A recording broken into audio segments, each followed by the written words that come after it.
Big Boss Malayalam season 7 live അപ്ഡേറ്റ്സിലേക്കാണ് പോകുന്നത്. പാതിരാത്രി ആ ഒരു മൈജി കോർണറിന്റെ അവിടെ ഇരുന്ന് സംസാരിച്ചുകൊണ്ടിരിക്കുകയായിരുന്നു ആദിലയും നൂറയും. അവര് ഗെയിം റിലേറ്റഡ് കാര്യങ്ങളൊന്നുമല്ല, അവരുടെ ജീവിതവും പിന്നെ മക്കളും ഒക്കെ ആയിട്ട് ബന്ധപ്പെട്ടുള്ള പല പല കാര്യങ്ങളും അവര് സംസാരിച്ചുകൊണ്ടിരിക്കുകയായിരുന്നു. അതില പറയുന്നുണ്ട് എനിക്ക് ക്യാരി ചെയ്യാൻ പറ്റുമായിരുന്നെങ്കിൽ അത്രയൊക്കെ പറയുന്നുണ്ട്. അപ്പൊ നൂറ പറയുന്നുണ്ട് അത് നമ്മൾ ഒരുപാട് റിസർച്ച് ചെയ്തതല്ലേ, അത് എന്റെ പാർട്ട്ണറിന്റെ ഹെൽത്ത് ആണ് എനിക്ക് ഏറ്റവും വലുത്, അങ്ങനെയൊന്നും വേണ്ട എന്നുള്ള രീതിയിലൊക്കെ നൂറ പറയുന്നുണ്ട്. പിന്നെ അവരുടെ പല പല കാര്യങ്ങളും ഇപ്പൊ ടോപ്പ് 5 വരാൻ എനിക്കിപ്പോ ആഗ്രഹമുണ്ട് ബേബി, ലെറ്റ്സ് സീ. എനിക്ക് ഇപ്പൊ പണപ്പെട്ടി ഇല്ലാത്തത് കൊണ്ട് അത് എടുത്തു പറയണം കേട്ടോ, പണപ്പെട്ടി ഇല്ലാത്തത് കൊണ്ട് ടോപ്പ് 5 വരാനായിട്ട് എനിക്ക് ആഗ്രഹമുണ്ട് എന്ന് ആദില പറയുന്നുണ്ട്. അപ്പൊ ഇതിന് നൂറ പറയുന്ന റിപ്ലൈ, ഞാൻ ഒരുപാട് ആഗ്രഹിച്ചിരുന്നു ടോപ്പ് 5 വരാനായിട്ട്, അത് സാധിച്ചിരിക്കുകയാണെന്നുള്ള രീതിയിൽ നൂറ പറയുന്നുണ്ട്. പിന്നെ എന്താണ് ടിക്കറ്റ് ഫിനാലയുടെ ആ ഒരു ടോക്കൺ ലാലേട്ടൻ കൊടുത്ത ആ ഒരു സംഭവം അതെടുത്ത് മാറ്റി ഒളിപ്പിച്ചു വെച്ച കാര്യവും പിന്നെ ലാലേട്ടൻ സ്പോർട്സ് വുമൺഷിപ്പിനെ പറ്റി പറഞ്ഞ കാര്യവും ഒക്കെ സംസാരിക്കുന്നുണ്ട്. ഇവർ രണ്ടുപേരും നല്ല രീതിയിൽ തന്നെ ഇവരുടെ കാര്യങ്ങൾ സംസാരിച്ചുകൊണ്ടിരിക്കുകയായിരുന്നു. രാത്രി ഇരുന്ന് അന്തിച്ചർച്ച നടത്തിക്കൊണ്ടിരിക്കുകയായിരുന്നു. അപ്പൊ ഇവർ ഈ സംസാരിച്ചുകൊണ്ടിരിക്കുന്നതിന്റെ ഇടയ്ക്ക് വെടി പൊട്ടുന്ന സൗണ്ടിൽ ഒരു ഒച്ച, ശരിക്കും വെടി പൊട്ടുന്ന സൗണ്ടിൽ ഒരു ഒച്ച. ഞാൻ ഓർത്തു വേറെന്തോ അത്യാധീനം സംഭവിച്ചെന്ന് ഓർത്തു. ആ ലെവലൊരു ഒച്ച. അനുമോളാണ് കേട്ടോ. അനുമോള് രാത്രി കിച്ചൺ ക്ലീനിങ്ങും പരിപാടിയൊക്കെ ആയിരുന്നു.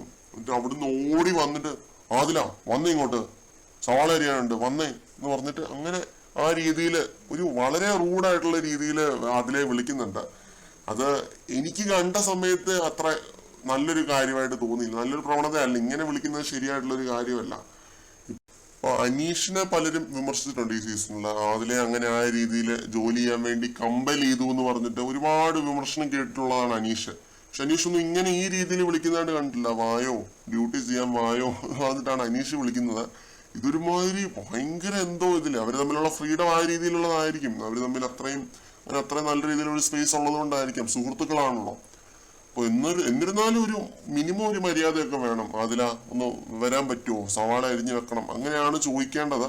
ഇത് വന്നിങ്ങോട്ട് വാ എന്ന് പറഞ്ഞ ആ രീതിയിൽ വിളിക്കുന്നത് ശരിയായിട്ടുള്ള ഒരു കാര്യമല്ല. അപ്പൊ ഇതൊക്കെ പറഞ്ഞിട്ടായിരിക്കാം നാളെ ഇവര് തമ്മിൽ വഴക്കുണ്ടാകുന്നത്.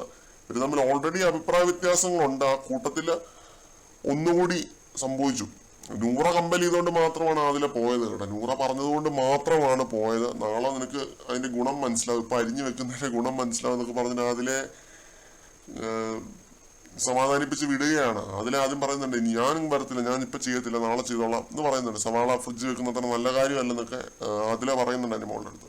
അനുമോള് പറയുന്നുണ്ട് നാളെ ബ്രേക്ക്ഫാസ്റ്റ് ഉണ്ടാക്കണം, ടാസ്ക് തുടങ്ങും, എനിക്ക് കുളിക്കാൻ പോകണമെന്നൊക്കെ പറഞ്ഞിട്ട് അനുമോള് ഈ രീതിയിൽ സംസാരിക്കുന്നുണ്ട്. എന്നിട്ട് പിന്നെ അതിലെ പോകുന്നുണ്ട് കേട്ടോ, സവാള അരിഞ്ഞു വെക്കാനായിട്ട് പോകുന്നുണ്ട്. ഇതായിരുന്നു ഇവർ രാത്രി നടന്ന ഒരു സംഭവം. എന്തായാലും അനുമോള് ചെയ്ത ആ ഒരു കാര്യം അത്ര നല്ലൊരു കാര്യമായിട്ട് എനിക്ക് ഫീൽ ചെയ്തിട്ടില്ല. ഭയങ്കര റൂഡായിട്ടാണ് ആ പെരുമാറിയത്. എന്തായാലും അവര് സുഹൃത്തുക്കളായതുകൊണ്ട് ഞാൻ വലിയൊരു സംഭവമായിട്ടൊന്നും പറയുന്നില്ല. Okay, it's explained. കൂടുതൽ അപ്ഡേറ്റ്സുമായിട്ട് വീണ്ടും കാണാം.